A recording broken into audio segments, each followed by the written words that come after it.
Hey, what's going on everybody? Welcome back. This video, we're going to be talking how to replace this for loop with a for each loop, which is a loop inside of C# that allows us to easily work with the elements inside of a list.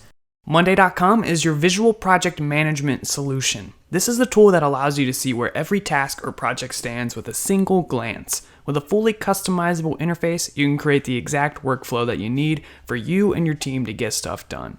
Monday.com is available on mobile and integrates well with some of the most popular tools out there, so get your life in order by giving it a try for free, link in the description. Now in the previous video what I did is I iterated through this list and I multiplied each value by 2 and then I wrote it to the console, which you can see here. Now you might be wondering, why did I start with the for loop when we can just use the for each loop if it's so much easier and so much better? Well, the for actually has a lot of benefits. For example, we can easily modify the values of this list.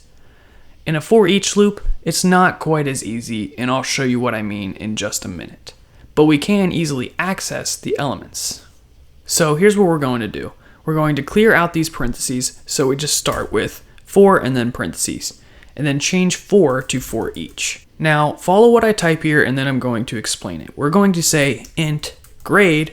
Note how we have grades plural for the list and then we have grade singular right here. So basically that's going to refer to each grade, each iteration. So the first iteration, that's going to be 5, next iteration 10, next iteration 26, and so forth.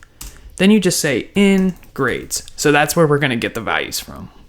It kind of reads like English. For each int grade in grades, do something. So if you read it that way, it kind of makes sense what's going on here. But now we no longer use indexes. So if you wanted to work with the value, you would just get rid of this and refer to it as grade. But you're going to see an error here. Cannot assign to grade because it is a for each iteration variable.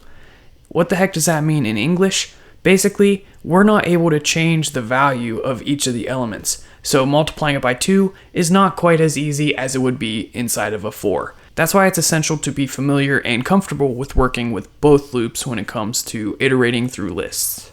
Now there might be tricks out there to get around this if you really need to, but honestly, my thoughts are if you're going to be changing stuff, just stick with the for loop and use the indexes.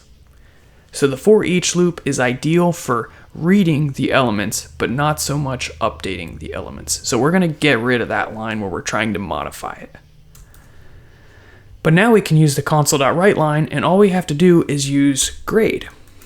We don't have to use any indexes, which is why the for each is super sexy. I mean, look at this thing. It's just hot. Like there's no there's no I++ or comparisons or anything.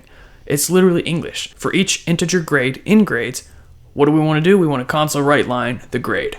Boom, done. So let's run it, see what we get. And there you go. You can see each number from the list is in the console. That is the for each loop, guys. Hopefully that's helpful. Keep in mind that this variable here is typed, I didn't want to do that, is typed to whatever the list contains.